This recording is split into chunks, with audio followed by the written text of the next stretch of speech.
A big weekend for movies, including a powerful true story about the triumph of the human spirit.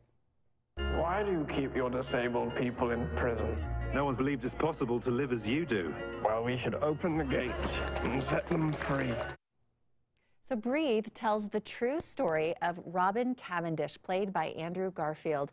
He was struck with polio at the age of 28, but with the support of his wife, he embraces life and becomes a passionate advocate for the disabled. Director Andy Serkis is known for his acting skills, but directing this film was a personal passion. I've grown up in the sort of the medical world in a way. My father was a doctor, my mum taught disabled kids, and I grew up with kids who suffered from diseases like polio and thalidomide and spina bifida. My sister's also an MS sufferer and is wheelchair bound. But what we wanted to make this story, what sort of was a non-disability rights movie, but about freedom, about pioneering a life in that at that time when there weren't the facilities that there are around now. But choosing always to live life with grace, only 2 minutes away from death. Breathe is rated PG-13 and opens this weekend.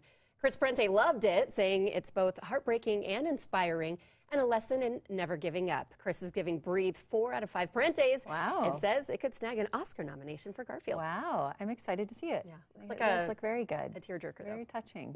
We all need that sometimes, Yeah. or a reminder. Well, finally this morning, we're remembering a former Channel 2 reporter who suddenly died this week after a cancer diagnosis. The Thompson River, boiling with mud 3.5 hours after it crested here in the town of Estes Park. Jim Nash was a popular reporter here on Channel 2 back in the 80s. He also met his wife Barbara at Channel 2. She was in charge of human resources here.